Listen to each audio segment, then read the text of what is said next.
Hello everybody, welcome back. It is me, your old pal Orpheus, with another adventure here on Orpheus Plays. Although this is another one of those chances, the Madness and Mayhem podcast, where you get to take your headphones out, put them on, sit back and relax, watch the snow outside the window, curl up by the fireplace like I got here. I got it all set up for you, and I hope you're going to enjoy today's episode, which is holiday parties. Don't you love those things? I really, we'll talk about that in a minute. I hope you're doing well wherever you are today, whether it is day or night. Doesn't matter to me as long as you're coming by and hanging out with your old pal. So it is the holiday season. We got Thanksgiving right here. It is here. Do you have your stomach all empty, ready for all that turkey and ham and mashed potatoes and everything? Well, while you're sitting there getting ready for your meal, I wanted to tell you a little bit about my experience with holiday parties. And I think that a lot of us will have sort of a similar experience to some point, although things are a little bit different for me. I'll tell you about that in a couple of minutes here. So the whole thing with holiday parties, we are the time of year when you go out there and you have to, interact with people, whether it's family or friends or work or whatever like that. And, what I really wanted to talk about is how that experience kind of evolves as you get older. So let me kind of flesh this out. When you're a kid, right? I'll say still believing in Santa Claus age, okay?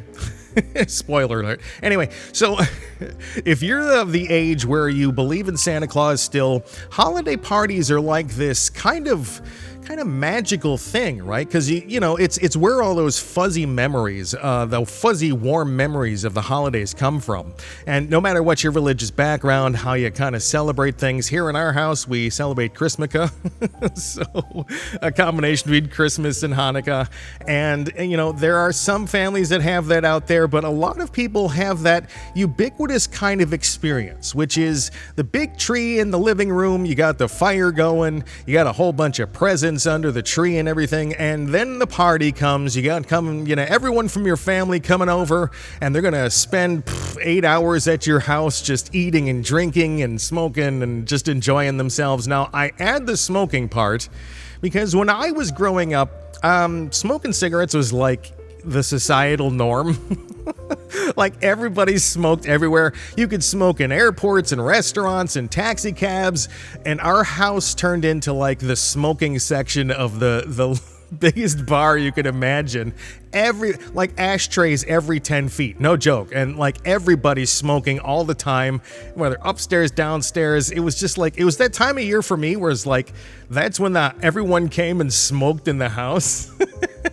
And I guess it didn't help because I really found those smells and experiences from back then very powerful.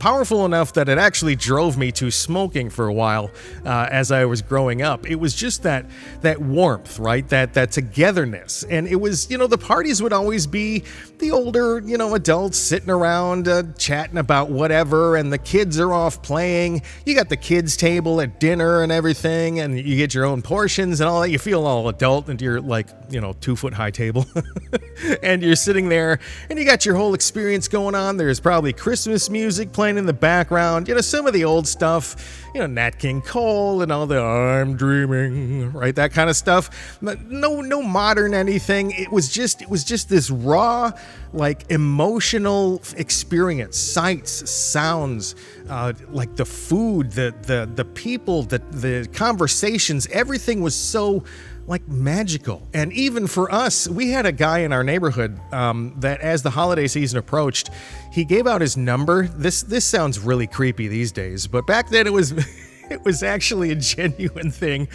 He would give out his number to the other parents in the neighborhood, and the kids could call him during the holiday season, and he would do the whole thing, ho, ho, ho, hello, kind of take their what they wanted for toys. You'd ask him, you been a good boy this year? That kind of stuff. And, back then it was really wholesome. This guy would do this, and it gave everyone that thing, but there was also, he went one step further. So if you also wanted him to do this, he could come by your house during your holiday party, dressed as Santa Claus. He would give out toys and hang out and get all the, just chat with everybody. And then he'd, I gotta go to the next house, ho, ho, ho, right? And just go on off. And everyone was just so, it was just this magical kind of it formed a lot of how I grew up in the holiday season. Although for me, there was always this underlying kind of abuse thing going on. My family, I've addressed this in a lot of videos. I grew up in a very abusive family, a very abusive home. And the holiday season was one of those really messed up times of year for us, kind of this private bubbling little war going on under everything else, because my family was very much about appearances. And so if the family looked perfect during the holiday party, well, all the people that only saw us once a year went off after the party, assuming that, our family was nice and loving and caring and everything's good with us and there's no arguments and we're just so smiley and happy and we just get along so well. But the thing was, there was this boiling rage underneath everything. My dad was the driver of the abuse in our family. My mom was very complicit in it. She let it happen. Sometimes it would instigate it. But what they wanted to do during those times was they wanted this thing called sanctuary. And this is one of the most messed up concepts, and I've addressed it in a couple other videos. My dad had this idea called sanctuary, where was no matter what was going on in the family, no matter how pissed we were, no matter what kind of thing was going on that was making everybody upset, whether I had stolen a credit card from my dad and went and bought a guitar or something, something like that, or my brother had gotten into trouble somehow, he would set this period of time called sanctuary. And it was, okay, for the weekend or for this holiday party or for whatever, we're not going to address that. We're going to be loving family. We're going to be smiles and hugs and laughing and telling jokes and everything's going to be cool. But the instant that that thing was over, the switch flipped and it was right back to you. Little shit, right? It was the most messed up thing. But the thing is, the holiday party was always this,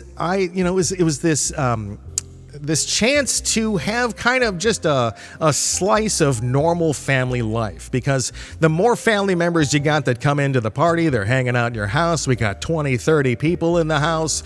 We're all relaxing and laughing and everything, and it gives you the chance to actually unplug. Now, a lot of those holiday parties as you grow up, as Santa Claus isn't real, right? You get to the point where holiday parties, as you're in your formative preteen and teenage years, holiday parties, most of the time, you don't care, right? If you got something else going on, you're more interested in the toys you got like a new console or something, you go off and you play that while everyone else is having their party. You want to talk to your friends. It has to be especially bad these days. Oh my gosh. We didn't have cell phones when I was growing up, Santa Claus believing age. We didn't have cell phones. I mean, some people did, but they were ridiculously expensive. Anyway, so we didn't have that stuff. So people weren't pulling out their phones during the entire party, taking pictures and videos of everyone doing every single thing. Oh, look, Bob's opening his next gift. Let's get our little video out there. And we didn't do that stuff. And so it was more of a connected experience where we got to just, FaceTime with each other. Not literally. We got FaceTime, face-to-face time with our friends and relatives. And it wasn't interrupted by anything like, Susie in my class just sent me a picture of the dog she got for Christmas. Oh my gosh, can I go see it? Okay, the things weren't broken up as much back then. And it kind of created this feeling as you grew up of this static kind of thing where everyone just kind of loved each other and everyone just kind of laughed and ate food and exchanged gifts and everything. And it kind of wanes in your teenage and young adult years again, unless you have a very strong family thing going on, dynamic. Unless you have a very strong family dynamic, you're not going to be really wanting to do a lot of holiday things. And I get it. If you're someone that has a great family and you're like, no, Orpheus, I totally spend every single holiday season with my family. I love it. That's awesome. I'm glad for you. I'm glad you still have a thing going on, all right? And that's kind of, I find that it's either really good or really bad for most people. I don't find a lot of people that are like, what do you feel about the holiday season? They're like, meh, whatever. And that's not really how it is. For me, it was always bad. the holiday season was always bad because for me, those parties were fake. They were so fake for me because it was that underlying kind of like sanctuary idea, except I carried that on into my young adult and regular adulthood. That idea that you're putting on a front, you're putting on a facade for people to see because, again, this is that gathering, and I'll talk about this dynamic in a little bit, how this is weird. You get this dynamic where you're like at a party with people that you know normally in life, and you're just... When you're someone that grew up like me in that fake environment, it all just feels so just bleh. Like, I look around and everyone's, oh, did you see this? They're wearing their ugly sweaters and then like, it just, it feels so fake these days. But when you finally get out of that young adulthood, you go through college, you get your first job, you're at that job, you're loving it and everything. Let's say you join in like July, right? You get hired on in like July. You give a couple months after you graduate from college. You go to that first job and you have that, that 1, 2, 3, 4, 5 months, right? You have 5 months to get to know everybody. And then it's the holiday party. Now, work holiday parties are absolutely 100% different than family holiday parties. And if you haven't gone to them yet, if you haven't gone to a business or work holiday party, whether with your spouse or yourself with your own job or something, oh my gosh, you are not missing out on much, I'll tell you that. I have been to so many work holiday parties in my life. I can't even count them. Ridiculous. There were like some years where I was plugged into a nice big network of people and family and friends and everything that, we would go to 6 or 7 holiday parties a year. And it's just like by the end of it, you're like, oh my God, I am so tired of going and like acting merry and having to do all the, oh, look, it's mistletoe, give me a kiss, blah, like all that stupid stuff. But the thing is about work holiday parties is they are a completely different dynamic than they are from, family things. And the reason is, you spend all this time with these people, right? Sometimes you spend more time with the people that you work with than you do with your family, depending upon what kind of job you have, what kind of networking you do, what kind of family life you have, who works, who doesn't, who goes to school.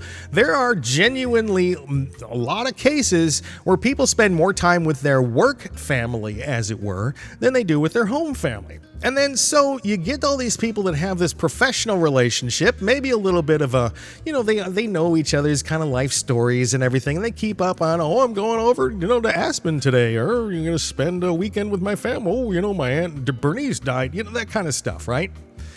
When it gets to holiday party, though, you're in a situation where you are relaxed, right? Again, I built up all this for a reason about the holiday parties. When you grow up and you got this, like, it's this relaxed kind of like, you get to unwind, have a couple of beers, just kind of chill out and kick back. And it's people that know you, people that have grown up around you, and they're not going to make judgments. They're not going to go, most of the time. Of course, if Uncle Tom decides that he's going to act like a complete asshat during dinner, get drunk and mount the turkey, of course people are going to talk about that, but that's not what I'm talking about.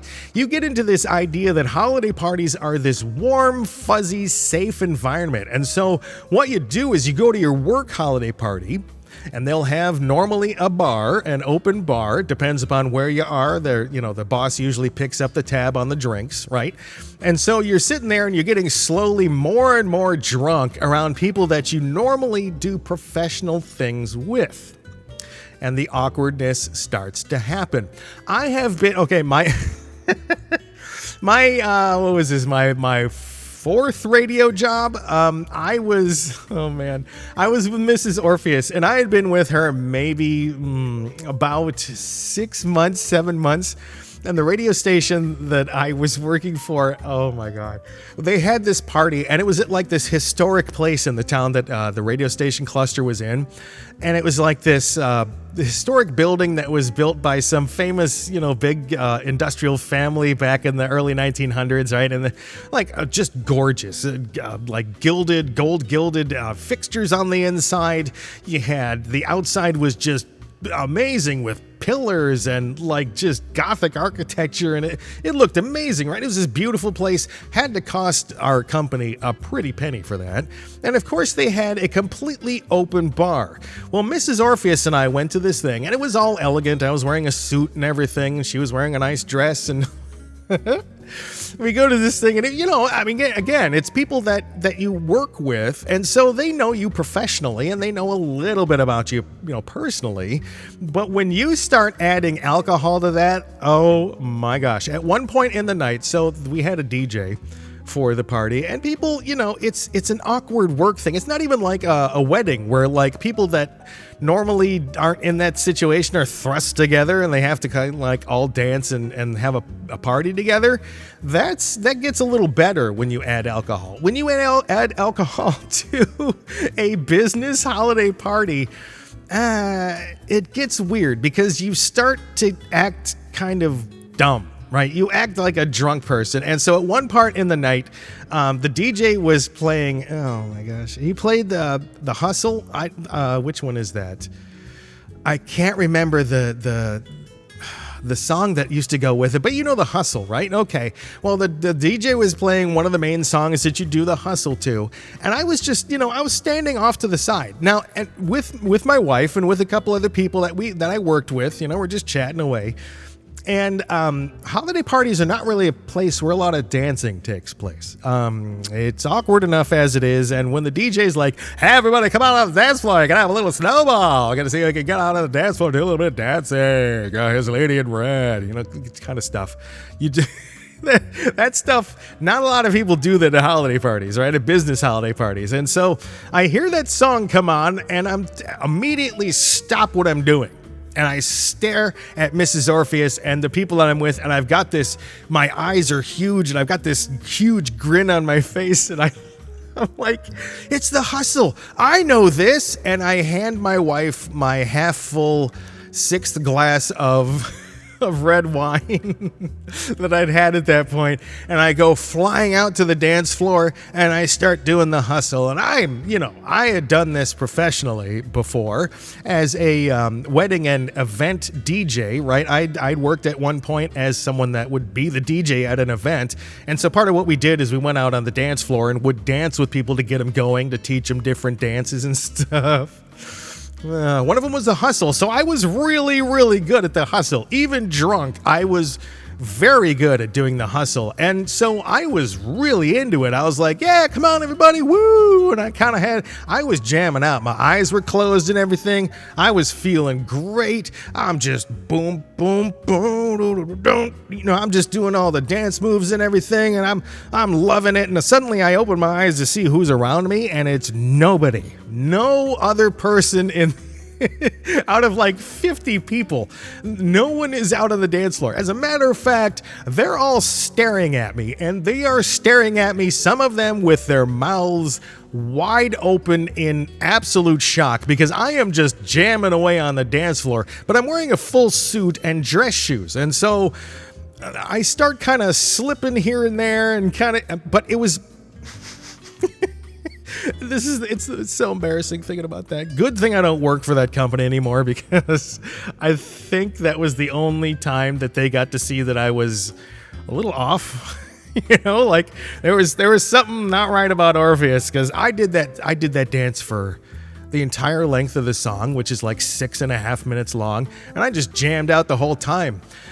Well, that got talked about at every radio station in that cluster for the next year until where did I go? I think I left that job for something else before the next holiday season. But like, they kept bringing it up as an inside joke, but like they kept bringing it up like on the air. I was the news and co-host on several different stations during the morning and afternoon and stuff. And so the other host would normally bring up some joke about it. Like, you got to really hustle today when you're doing the news. And I'm just like, I hate you, dude. But so holiday parties are like this weird dynamic. You got to be careful if you're at something with, people that you know professionally, or that you only see once in a while in a professional thing. And if you're a spouse of someone that is going to a holiday party, right? If you get invited along and it's the people that your spouse works with, Do not be an ass at those things. Do not get drunk and do stupid things because you are reflecting directly on your spouse. Now, this ties into something kind of interesting, and I might get a little bit of trouble for this. I don't really care. Our town here has a group of people that support another group of employees in the town. That's as specific as I'm going to get on this one.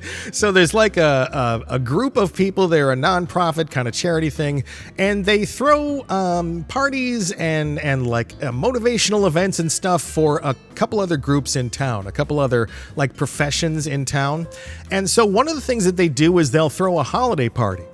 Well, this new group, this group now has some new people running it, and they're very wealthy, and so they like to, as they say, give back to the community with some of that, which, you know, it sounds benevolent. Why not, right? But this past year, and I'm waiting to see what this year's is going to be like. I'm putting in this episode before this year's holiday party, so I can give you kind of an update afterwards to see if they've improved. But last year, they decided to have a holiday party where they rented an Airbnb. Very nice, as a matter of fact. I kept mentioning to Mrs. Orpheus throughout the night that it looked like a Big Brother house, right? It like had things out on the lawn that you could do and like a pool. And there was all these tables and chairs that nobody used. They put out like 200 chairs and like 9 tables. It was just so stupid. Like, I have no idea why they did all this, because this was all people that like are not going to sit down and have a formal meal. And it's not like there was a formal meal to be had anyway. It was all hors d'oeuvres or nibbles or whatever you want to call them.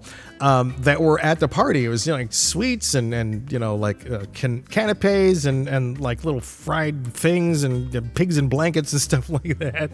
And it was, you know, a little bit more upscale though, because these people have a little bit extra money to spend on it, you know, in the current, you know, era, I guess you could call it. And so they put a little bit more money towards that. And so what are some of the things that you do at a normal holiday party as you're growing up, right? One of them is the white elephant, right? You do the white elephant party. So if you don't know what that is, everyone goes out and buys something that is like a very tropey, like cliche holiday gift. So it's like, you know, some salt shakers or a thing of napkin rings or like a magic 8-ball or something, you know, just something goofy like that. It's supposed to be less than like $20-25. And at some point in the night, everyone gathers, and all the gifts are in the center of the room or someone like that. And you'll have a thing where people will start getting those gifts and opening them in front of everybody else. And then there's kind of a game that goes with it, right? So people that come before or after, they can kind of like decide whether to snipe or poach someone else's gift. So if you like that Bob got a Harley Davidson mug, right, and you got a set of hand lotion, you could go, hey Bob, I'm going to steal that from you, right? And I'm going to take that. You get the hand lotion. I'm going to take the Harley Davidson coffee mug. Ha ha, fuck you, right? So that's it's kind of like this fun, like spiteful, little bit goofy kind of way to get, you know, kind of dumb, fun gifts to everyone in the party. Okay. Then, you know, the Secret Santa is usually at work. You don't really do Secret Santa at these things. So then at some places, they'll have like a raffle, right? So at this past holiday party last year, they had a raffle. They had the entire living room in this Airbnb was like, one part of the room was covered in gifts. And it was like, these were like legit gifts, folks, like Michael Kors bags and AirPods and like an iPod, iPad something or other, Beats headphones, like vacations, like 2-day vacations to places, expensive like little appliances like the Ninja, higher end Ninja stuff, like the Ninja Creamy and like the huge air fryer ovens, and things that cost like hundreds and hundreds of dollars, right? And they had all this stuff, and then they also had like, you know, hand lotions and little baskets and like gift certificate for like $10 to a local burrito place or something. something stupid like that. So it was like, about 25% really good stuff, 25% meh, and then like 50% dumb stuff, like 3 bottles of hand lotion and a little thing like a bath bomb or so, something dumb that costs nothing, right? Well, how do you do that? Immediately you're jumping to the way that you would do a raffle, right? You have everyone have a ticket. They fill out the ticket. You go and they would have like, okay, the next item up for the raffle is this beautiful Michael Kors handbag. Those things are worth like $500 or whatever. So they have this beautiful Michael Kors handbag, and now we're going to go into the basket or the bowl where we have all these names on tickets and blah, blah, blah, blah, blah, and you pull one out and, Bob Smith, you win the Michael Kors handbag. Yay, come on up. And everyone, like, yay, right? Okay. That's not how they did it at this past party.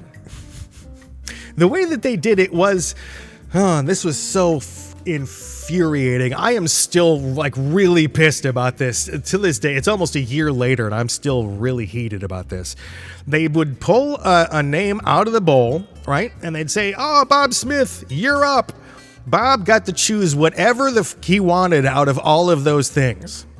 And so out of like 60 people, the first 20 people or 15 people or whatever that got their names drawn went up and grabbed all the expensive stuff. And so it was like, hey, Bob Smith, yay, you're up. What do you want? Michael Kors handbag. Okay, Janine Garofalo, you get, here's your name. What do you want? Oh, I'm going to take the weekend trip out to Vegas. Oh, okay. Oh, Jill Jones, your name's up. What do you want? Oh, I'm going to go get those AirPods because I need them for something. It's just like, it was so infuriating because it was a really good test of character, folks. It was a really good test of character because you see all these people that got their name drawn, they're like, yay, and then they go and immediately grab the most expensive thing that they can see, and I knew some of those people were getting that shit to sell. Believe me, some of them were grabbing those handbags and stuff and turned around later that night and sold them on eBay. I guarantee you that's what happened on some of these things. But they would go and it was like, okay, yay. And you had like maybe 1 or 2 benevolent people that were like, I don't need any of that expensive stuff. I'll just get the basket of hand lotion, whatever. I don't care. That's cool, right?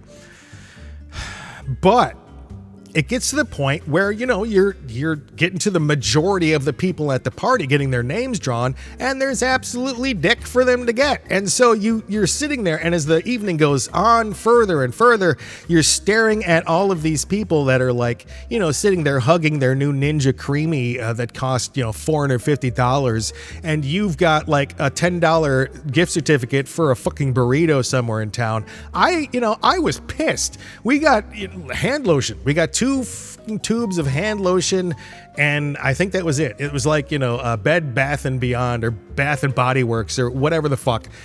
Excuse me for swearing, but this, like I said, this pisses me off. It was the point where 3/4 of the people at that party got completely shafted on what they could get from that gift raffle. Okay, that wasn't a raffle. It was, yay, you got the grand prize. Go ahead and pick what you want. It's the dumbest way to do a raffle. Folks, I don't know if you are going to do anything like this for the holiday season. Don't do it that way. Most of the people that I talked to after that party in the coming weeks and months after that were like, yeah, that was the dumbest thing. I felt like absolute ass watching all these people take all the expensive stuff first. Like, what a dick move by people. You, like I said, it was a real test of character to see all these people immediately go and grab the most expensive thing, and they're cheering about it like it's like, yay, I won the big prize, call you, because that's what it came across as. Believe me, that's what it came across as. So, are you someone that loves holiday parties? Let me know in the comments below. What do you think about them? They dumb? They smart? Are they fun? Do you hate getting dragged to them? Let me know. And like I said, I will give you an update this year on how that holiday party goes and see if they learned their lesson from last time. Anyway, that's my little thing for today. Hope you enjoyed it. Be good. Do good. Treat yourself well, especially during the holiday season, because you know what? You deserve it. We'll see you next time here on Orpheus Plays. Bye.